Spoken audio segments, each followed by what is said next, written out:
ಇನ್ನು ಹುಬ್ಬಳ್ಳಿಯಲ್ಲಿ ಗ್ಯಾಸ್ ಸಮಸ್ಯೆ ನಡುವೆ ಸಿಲಿಂಡರ್ ಬೆಲೆ ಏರಿಕೆ ಕೂಡ ಆಗಿದೆ. ವಾಣಿಜ್ಯ ಸಿಲಿಂಡರ್ ಬೆಲೆ ಬರೋಬ್ಬರಿ 180 ರೂಪಾಯಿ ಹೆಚ್ಚಳ ಆಗಿದೆ. ಸರ್ಕಾರದ ವಿರುದ್ಧ ಹೋಟೆಲ್ ಮಾಲೀಕರು ಅಸಮಾಧಾನ ವ್ಯಕ್ತಪಡಿಸಿದ್ದಾರೆ.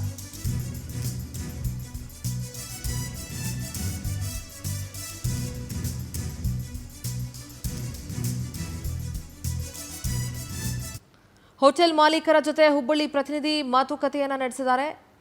ಬನ್ನಿ ನೋಡೋಣ. ಒಂದು ಕಡೆ ದಿನದಿಂದ ದಿನಕ್ಕೆ ಯುದ್ಧದ ಭೀಕರತೆ ಅತ್ತ ಹೆಚ್ಚಾಗ್ತಾ ಇದ್ರೆ ರಾಜ್ಯದಲ್ಲಿ ಈ ಒಂದು ಗ್ಯಾಸ್ ಸಮಸ್ಯೆ ದಿನದಿಂದ ದಿನಕ್ಕೆ ಹೆಚ್ಚಾಗ್ತಾ ಇದೆ. ಯುದ್ಧ ಆರಂಭವಾಗಿ ಒಂದು ವಾರದ ನಂತರ ಕಾಣಿಸಿಕೊಂಡಂತ ಈ ಒಂದು ಸಮಸ್ಯೆ ಈಗಲೂ ಕೂಡ ಸಮಸ್ಯೆ ಪರಿಹಾರವಾಗ್ತಾ ಇಲ್ಲ. ಇವೆಲ್ಲವುಗಳ ನಡುವೆ ಒಂದು ಕಡೆ ಗ್ಯಾಸ್ ಸರಿಯಾಗಿ ಸಿಗ್ತಾ ಇಲ್ಲ ಎಂಬುದು ಪರಿಸ್ಥಿತಿಯ ನಡುವೆಯೂ ಕೂಡ ಹೋಟೆಲ್ ಮಾಲೀಕರೇ ಈಗ ಬೆಲೆ ಏರಿಕೆ ಶಾಕ್ ತಟ್ಟಿದೆ.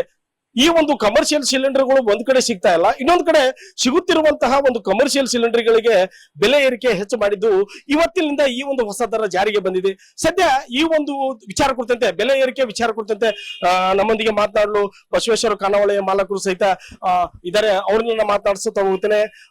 ಈಗ ಒಂದ್ ಕಡೆ ಗ್ಯಾಸ್ ಸಮಸ್ಯೆ, ಇನ್ನೊಂದು ಕಡೆ ಬೆಲೆ ಏರಿಕೆ ಸಮಸ್ಯೆ, ಇವತ್ತಿನಿಂದ ಬೆಲೆ ಏರಿಕೆ ಹೆಚ್ಚಾಗಿದೆ. ಯಾವ ರೀತಿ ಇದು ನಿಭಾಯಿಸ್ತೀರಿ? ಆಲ್ಟರ್ನೇಟ್ ಆಗಿ ಸಿಗ್ತಾ ಇತ್ತು ಗ್ಯಾಸ್, ಈ ಮತ್ತೆ ಈಗ ಒಂದ್ ದಿವಸ ಸಿಕ್ಕರೆ 4 ದಿವಸ ಸಿಗಲ್ಲ. ಪ್ರೈವೇಟ್ ಕಂಪ್ನಿಯವರು ರೇಟ್ ಇದ್ರ ದುಪ್ಪಟ್ಟು 2 ಟೈಮ್ಸ್ ಜಾಸ್ತಿ ಮಾಡಿದ್ದಾರೆ. ಅದು ನಮ್ಗೆ ವರ್ಕೌಟ್ ಆಗಲ್ಲ. ಈಗ ಅದನ್ನ ಹೇಗೆ ನಿಭಾಯಿಸಬೇಕು? ರೇಟ್ ಜಾಸ್ತಿ ಮಾಡಿದ್ರೆ ಕಸ್ಟಮರ್ಗೆ ಹೊರೆ ಆಗ್ತದೆ. ಇದ್ರೊಳಗೆ ನಾವು ಮೇಂಟೈನ್ ಮಾಡ್ಕೊಂಡು ಹೋಗ್ತಾ ಇದ್ದೇವೆ ಅಷ್ಟೇ. ರೇಟ್ ಏನ್ ಜಾಸ್ತಿ ಮಾಡಿಲ್ಲ, ಯಾಕಂದ್ರೆ ಜನಕ್ಕೆ ತೊಂದರೆ ಆಗೋದು ಬೇಡ ಅಂತೇಳಿ ನಾವು ರೇಟ್ ಕಡಿಮೆ ನಮ್ಮ ಬಂದ್ರೆ ಊಟದ ದರನೇ ಇಟ್ಟಿದ್ದೇವೆ. ಈಗ ಸರಿಯಾಗಿ ಸಿಗ್ತಾ ಇಲ್ಲ, ಗ್ಯಾಸ್ಗಳು ಕೂಡ ಸರಿಯಾಗಿ ಸಿಗ್ತಾ ಇಲ್ಲ. ಆ ಒಂದು ಸಮಸ್ಯೆ ಕಟ್ಟಿಗೆ ಮೇಲೆ ಚಾಲೂ ಮಾಡಿರಿ.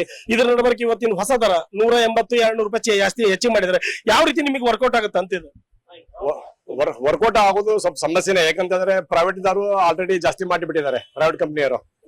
ಮತ್ತೆ ಇವ್ರ HP ಅವ್ರ ಇಂಡಿಯನ್ ದಾರು ಅವರು 200 ರೂಪಾಯಿ ಜಾಸ್ತಿ ಮಾಡಿದ್ದಾರೆ. ಏನು ಬ್ಯಾಲೆನ್ಸ್ ಮಾಡ್ಕೊಂಡು ಹೋಗ್ತಾ ಇದ್ದೇವೆ ಅಷ್ಟೇ. ಅಂದ್ರೆ ನಮ್ ದರ ಹೆಚ್ಚಿಗೆ ಮಾಡಬೇಕು ಮಾಡಬಾರ್ದು ಅನ್ನುವಂತ ವಿಚಾರದೊಳಗೆ ಅದೇ ನಾವು ನಮ್ ಊಟದ ದರ ಮಾಡಿದ್ರೆ ಗ್ರಾಹಕರಿಗೆ ತೊಂದರೆ ಆಗ್ತದೆ. ಅದ್ರ ಕಸ್ಟಮರ್ ಅದನ್ನ ಅಂಡರ್ಸ್ಟ್ಯಾಂಡ್ ಮಾಡ್ಕೊಂತಾರ ನಾವು ತಿಳ್ಕೊಂಡಿದ್ದೀವಿ ಅಷ್ಟೇ.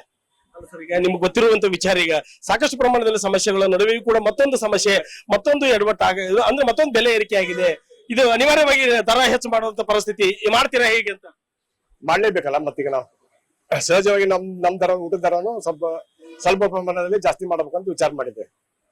ಇದು ಒಂದು ಬಸವೇಶ್ವರ ಅಂದ್ರೆ ಐತಿಹಾಸಿಕವಾಗಿರುವಂತಹ ಒಂದು ಬಸವೇಶ್ವರ ಖಾನಾವಳಿಯ ಮಾಲೀಕರ ಮಾತುಗಳು. ಒಟ್ಟಾರೆಯಾಗಿ ಹೇಳುದಾದ್ರೆ ಈ ಒಂದು ದರ, ಒಂದ್ ಕಡೆ ಗ್ಯಾಸ್ ಸಮಸ್ಯೆ, ಇನ್ನೊಂದು ಕಡೆ ಸಿಲಿಂಡರ್ಗಳು ಸರಿಯಾಗಿ ಸಿಗ್ತಾ ಇಲ್ಲ. ಇವೆಲ್ಲವುಗಳ ನಡುವೆಯೂ ಕೂಡ ಏನೆಲ್ಲ ಹರಸಾಹಸ ಪಟ್ಟು ನಾವು ಹೋಟೆಲ್ ಅನ್ನ ನಡೆಸ್ತಾ ಇದ್ದು, ಸದ್ಯ ಈಗ ಬೆಲೆ ಏರಿಕೆ ನಮಗೆ ಅನಿವಾರ್ಯವಾಗಿದೆ. ಹೀಗಾಗಿ ಈ ಒಂದು ಬೆಲೆ ಏರಿಕೆಯಿಂದ ನಾವು ಅಂದ್ರೆ ಹೆಚ್ಚಾಗಿರುವಂತಹ ಬೆಲೆ ಏರಿಕೆಯನ್ನು ಅನಿವಾರ್ಯವಾಗಿ ನಾವು ಬೆಲೆ ಏರಿಕೆಯನ್ನ ಹೆಚ್ಚು ಮಾಡಬೇಕೆಂಬ ಒಂದು ಮಾತನ್ನ ಹೇಳಿದ್ದಾರೆ. ಕ್ಯಾಮರಾ ಜರ್ನಲಿಸ್ಟ್ ವೆಂಕಟೇಶ್ ಜೊತೆ ರವಿಕುಮಾರ್, ಪವರ್ ಟಿವಿ, ಹುಬ್ಳಿ.